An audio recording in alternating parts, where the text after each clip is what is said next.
एक बार कुछ भक्तों ने परम पूज्य गुरु महाराज साहब से पूछा कि प्रभु,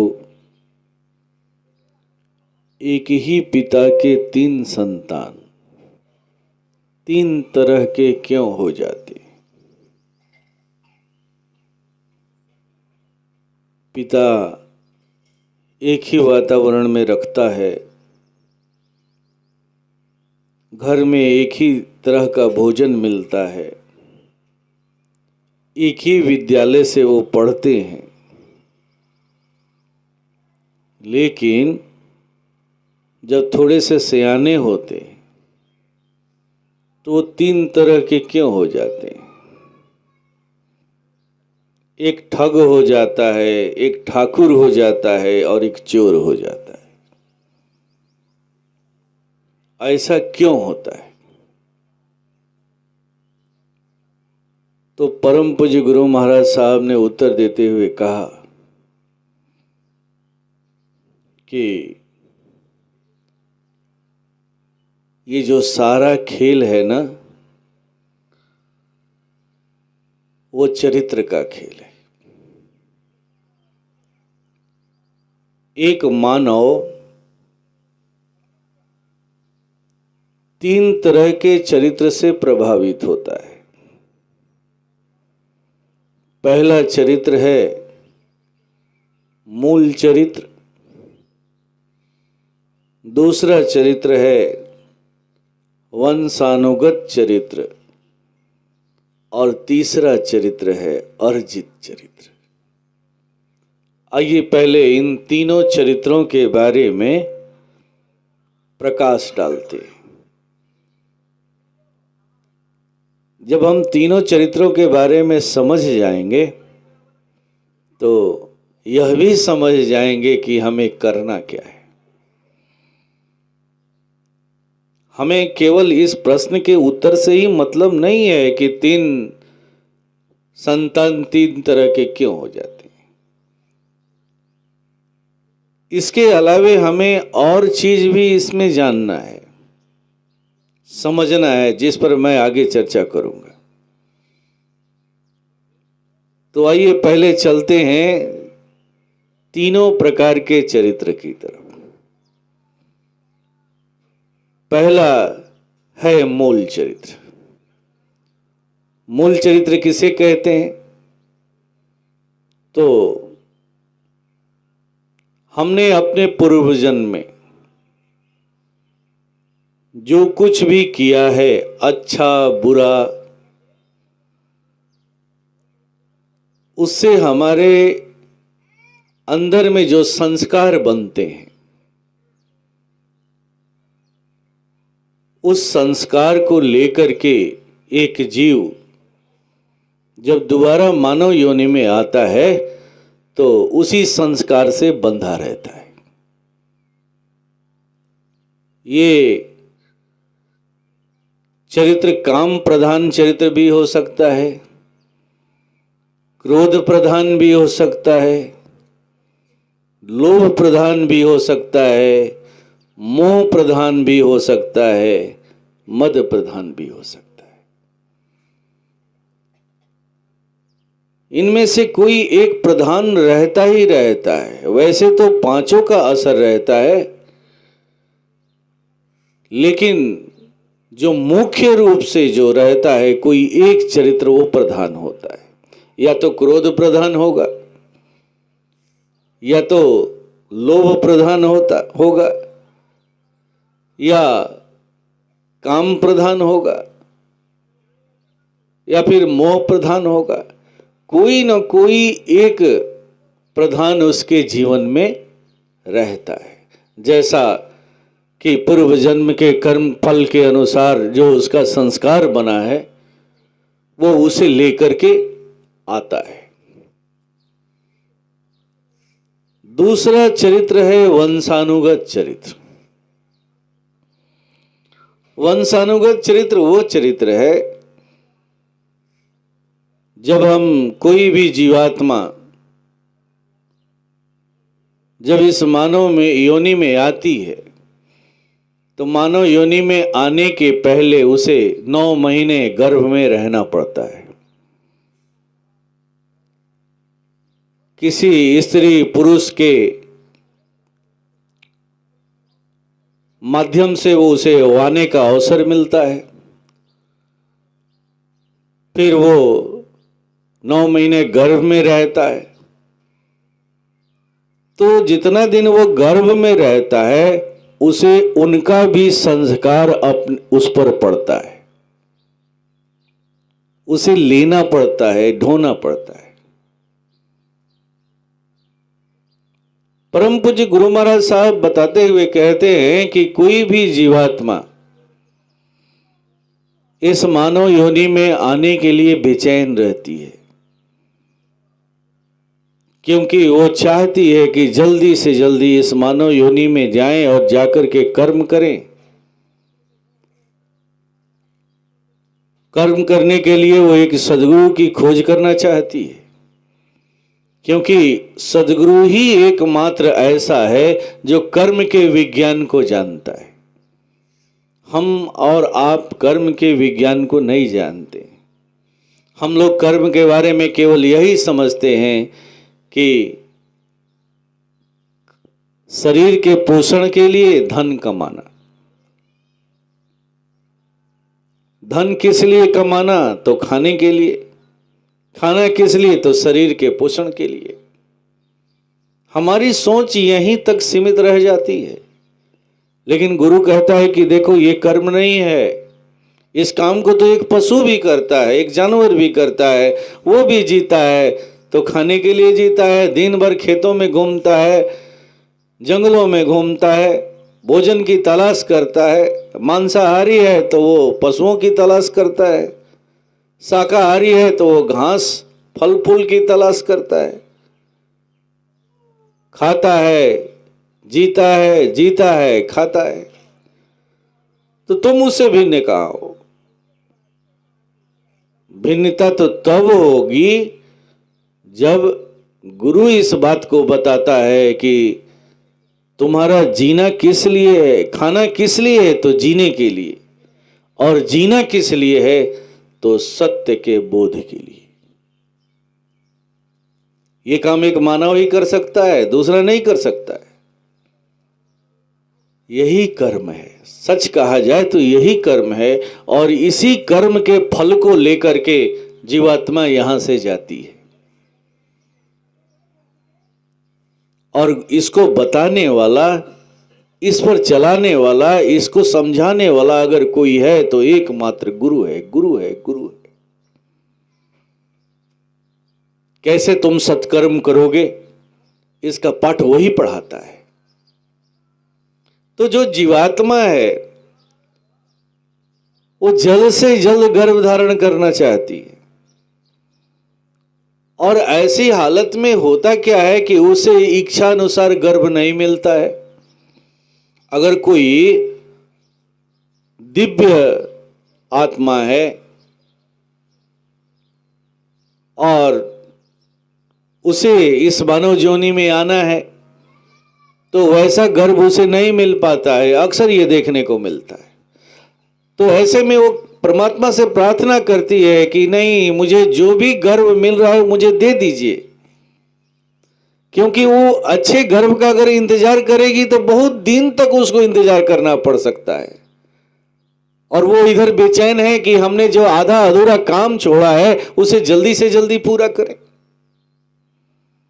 तो बार बार प्रार्थना करती है कि जो भी गर्भ सामने आ रहा है, मौका मिल रहा है, वो उस मौके को गंवाना नहीं चाहती है और तुरंत स्वीकार कर लेती है। इसलिए जो भी गर्भ मिलता है वो उस गर्भ को धारण कर लेती है। ऐसी हालत में कई कई बार ऐसा होता है कि वो दिव्य आत्मा है, लेकिन एक साधारण गर्भ में वो के माध्यम से अवतरित होती है, निकृष्ट गर्भ के माध्यम से अवतरित होती है, क्योंकि वो जल्द से जल्द आना चाहती है। तो जब ऐसे में वो दिव्य आत्माएं भी आती हैं तो उन्हें क्या करना पड़ता है? तो वो जो साधारण परिवार में जो गर्भ मिला हुआ है उसके भी कलुषता को अपने ऊपर में लेकर के भोगना पड़ता है, और इसके लिए वो तैयार है। कहती है कि चलो कोई बात नहीं है, थोड़ा कष्ट ही होगा ना, उसे हम भोग लेंगे। लेकिन लक्ष्य उसे अपना दिखाई देता है कि जल्दी से जल्दी हम मानव योनि में आए और जा करके हम अपना कर्म करें। पहले एक सदगुरु की खोज करें, सदगुरु हमें वो प्रविधि बताए, वो माध्यम दे जिस माध्यम से हम कर्म के विज्ञान को समझ सके, सत्कर्म कर सके और अपने आधे अधूरे कार्य को पूरा कर सके। तो इस तरह से ऐसी जीवात्मा जब इस मानव योनि में आती है तो जिस माध्यम से आती है उसे उस परिवार का, अपने माँ बाप का जो संस्कार है उसे अपने ऊपर में लेना पड़ता है। कई कई बार आप देखे होंगे कि बड़े साधारण परिवार में, बड़े गरीब परिवार में बहुत अच्छी जीवात्मा जन्म ले लेती है और वो इस मानव में योनि में आकर के अपने अवसर का सही सही उपयोग करती है और अपने लक्ष्य को प्राप्त करती है। लक्ष्य को प्राप्त ही नहीं करती है, पूरे समाज का, पूरे राज्य का, पूरे शहर का, पूरे देश का कल्याण करके चली जाती है। तो ये ऐसी ही स्थिति में होता है। वो तो अधिकारी थी, कोई श्रेष्ठ गर्भ का, किसी राजघराने में जन्म लेने का, किसी योगी महर्षि के घर में जन्म लेने का। किसी किसी को संयोगवश ऐसा गर्भ मिल जाता है, लेकिन किसी किसी को नहीं मिल पाता है। लेकिन वो उसके लिए इंतजार नहीं करना चाहती है, वो बेचैन है कि जल्दी से जल्दी मुझे मौका मिले और मैं जाऊं और अपने आधे अधूरे कार्य को पूरा करूं। तो इस तरह से वो जिस गर्भ के माध्यम से आती है उसके भी संस्कारों को, उसके भी मलामत को कह लीजिए कि वो अपने ऊपर में लेकर के भोगने को तैयार है, लेकिन वो आने का मौका नहीं गंवाना चाहती। तो ये है वंशानुगत चरित्र। इसमें अच्छी जीवात्मा भी हो सकती है, बुरी जीवात्मा भी हो सकती है, लेकिन जो लोग आते हैं वो माता पिता के संस्कार को लेकर के आते हैं। और तीसरा चरित्र है अर्जित चरित्र, जो हम जन्म धारण करने के बाद, इस मानव योनि में आने के बाद,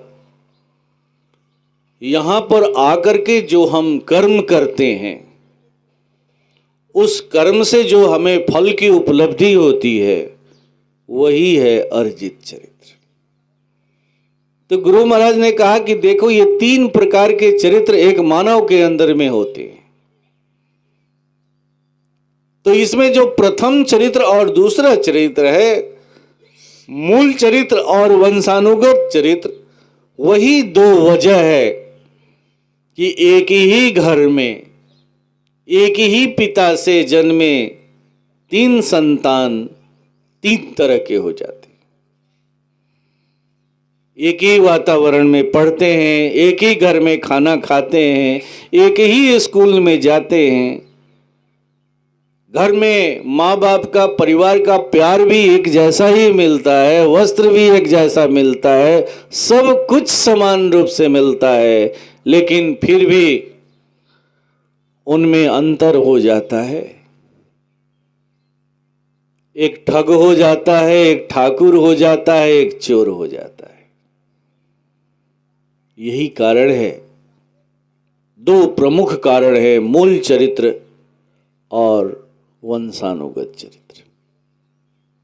लेकिन जो तीसरा चरित्र है, अर्जित चरित्र, जो यहां आकर के हमें जो मौका मिलता है करने को, वो समान रूप से मिलता है। यहां पर कोई भेद नहीं है, यहां पर कोई अंतर नहीं है। क्योंकि इस चरित्र का निर्माण करने वाला अगर कोई है तो एक गुरु है, गुरु है, गुरु है। गुरु करता है। और इस अर्जित चरित्र में इतनी बड़ी क्षमता है, इतनी बड़ी क्षमता है कि एक दानव को भी देवता बना दे, एक राक्षस को भी महामानव बना दे, हनुमान बना दे, बजरंग बना दे, ब्रह्मा विष्णु महेश, यहां तक कि वो शिव बना दे। और इस अर्जित चरित्र में वो भी क्षमता है कि एक देवता को भी राक्षस बना दे। इतना फ्लैक्चुएशन है इस चरित्र में। और कोई भी जीवात्मा अगर चलती है तो इसी अर्जित चरित्र के लिए चलती है कि जल्दी से जल्दी हम शरीर धारण करें, गुरु की खोज करें और गुरु हमें वो प्रविधि दे, वो माध्यम से परिचय कराए जिस माध्यम को हम धारण करके, अपना करके अपने अर्जित चरित्र को हम सुधार कर सकें। कहा ना कि ये अर्जित चरित्र ऐसा है जो पूर्व जन्म के बिगड़े हुए जितने संस्कार हैं, जितने प्रारब्ध है, उन सबों को भी दग्ध करते चली जाती है, मिटाते चली जाती है। माता पिता के गर्भ से जो हमें अच्छे बुरे संस्कार मिले थे, जो बंधन हमें मिले थे, जिन बंधनों में मैं बंधा था, उन बंधनों को भी मिटाते चली जाती है। इसीलिए गुरु महाराज साहब कहते हैं कि मुझे इन दो चरित्रों से शिकायत नहीं है कि आप किस वंश में पैदा हुए हैं, कहाँ से आए हैं, किस कुल में हैं, किस जाति में हैं, उससे हमें कोई मतलब नहीं है। क्या लेकर आए हैं, अच्छा लेकर के आए हैं कि बुरा लेकर के आए हैं, हमें कोई मतलब ही नहीं है। इस सत्संग के परिसर के अंदर में हमें इससे कोई मतलब नहीं। हमें केवल मतलब इससे है कि अब यहां आने के बाद, जन्म लेने के बाद अब आप क्या कर रहे हैं। अगर एक गुरु के अंदर में कोई दर्द है, कोई तड़प है, तो इसी बात का लेकर के तड़प है। कैसे वो आपको इन बंधनों से मुक्त कराए, कैसे आपके मूल चरित्र से आपको मुक्त कराए, कैसे आपको आपके वंशानुगत चरित्र से मुक्त कराए। और इसी के लिए गुरु एक ऐसे सत्संग की स्थापना करता है और इस सत्संग के माध्यम से जन जन में घूम करके लोगों को इकट्ठा करता है, अपना संदेश देता है, इसकी जानकारी देता है, साथ ही साथ वो प्रविधि देता है और कहता है कि बेटा तुम इस प्रविधि से जुड़ो। ये प्रविधि ऐसा धन है, ऐसा धन है कि तुम्हारा यह लोक तो सुधरेगा ही सुधरेगा, तुम्हारा परलोक भी सुधर जाएगा, परलोक भी सुधर जाएगा।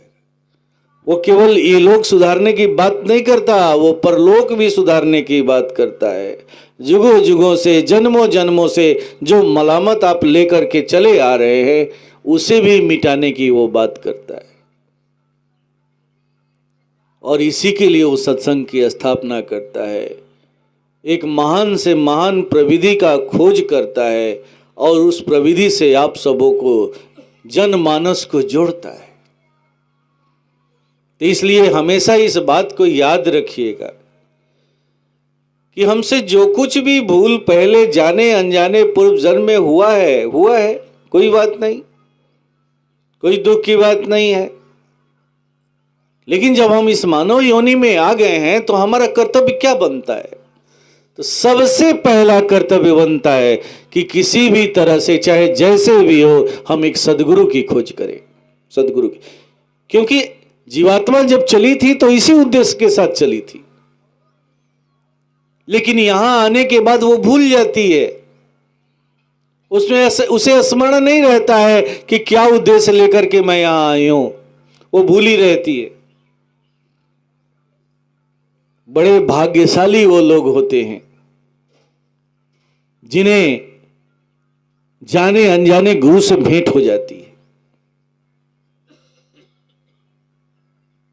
जिन्हें ऐसे सत्संग में भाग लेने का मौका मिल जाता है। आप समझिए कि आपके ऊपर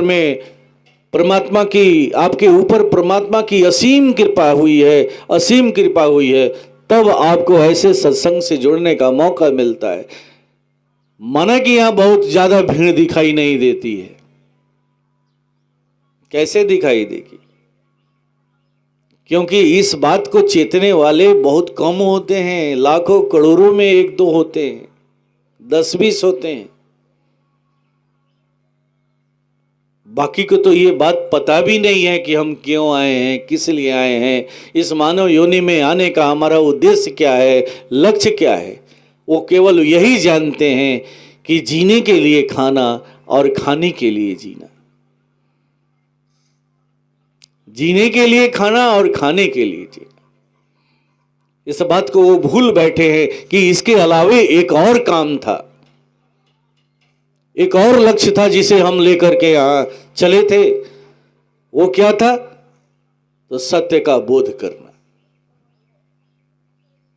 और हम उसी को भूले हुए हैं, और आज से ही नहीं, जन्मों जन्मों से भूले चले आ रहे हैं, भूले चले आ रहे हैं। यही कारण है कि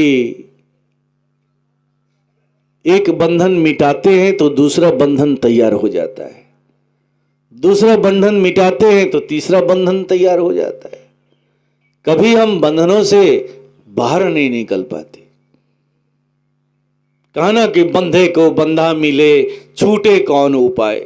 कितना भी हम बंधन रहित होने का प्रयास करते हैं और बंधते चले जाते हैं, बंधते चले जाते हैं। तो उत्तर देते हुए गुरुजी ने कहा कि छूटे कौन उपाय, तो इसका उपाय है, कर सेवा निर्बंध की पल में लेख मिटाए।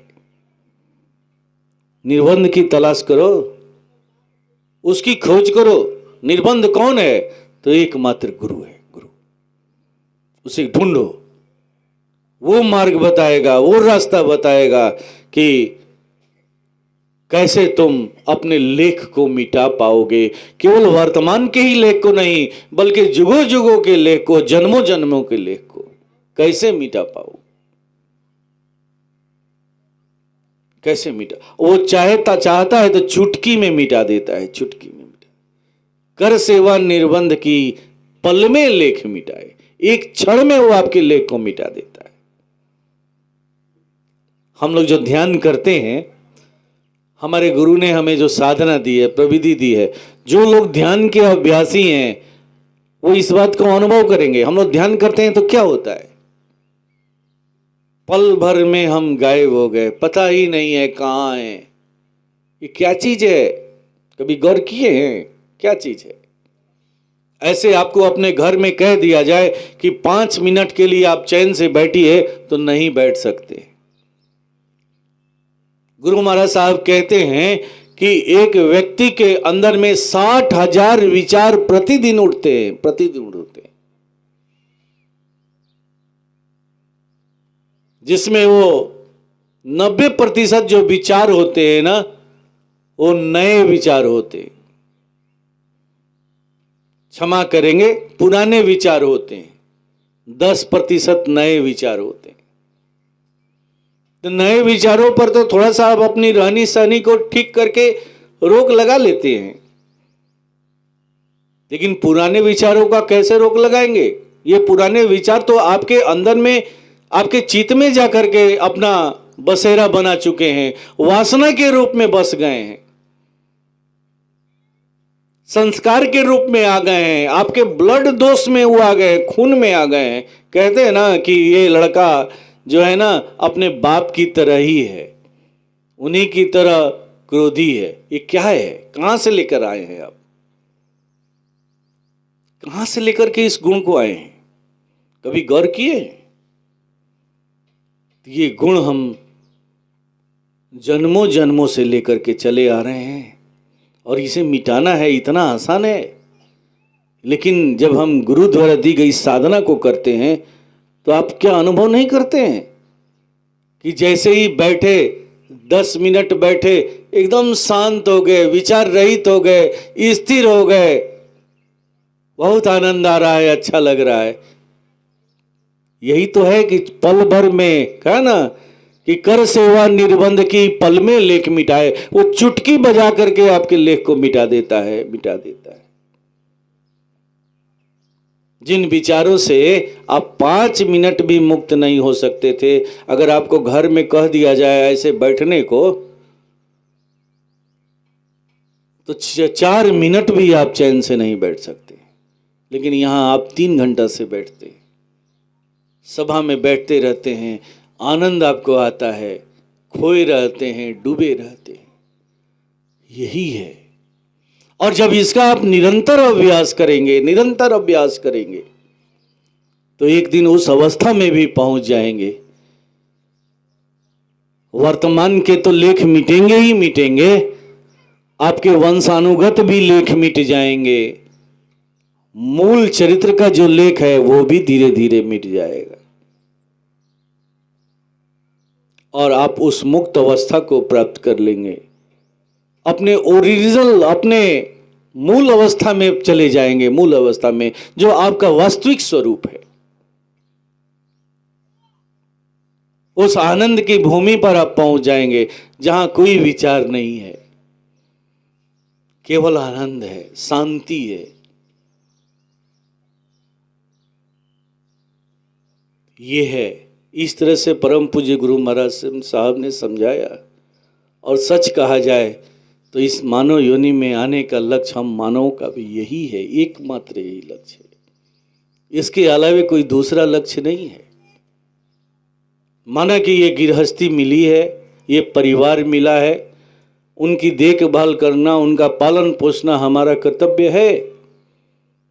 लेकिन हमारा प्रमुख लक्ष्य क्या है, जिस लक्ष्य की तलाश में हम जुगों जुगों से आ रहे हैं, पुनरपि जननन पुनरपि मरणन, बार बार जन्म ले रहे हैं, मर रहे हैं, किस खोज में है? तो इसी की खोज में। और ये खोज बगैर गुरु के सहायता के समाप्त नहीं होने वाली, याद रखिएगा। इसीलिए हर मानव के जीवन में गुरु की जरूरत है। गुरु द्वारा स्थापित ऐसे सत्संग की जरूरत है जो हर घर में जाता है, हर गांव में जाता है, हर शहर में जाता है, जाकर के लोगों को चेताने का काम करता है, उन्हें अपने अतीत से परिचय कराता है, याद दिलाता है कि तुम किस लिए आए हो, तुम्हारा कर्तव्य क्या है, तुम किस लिए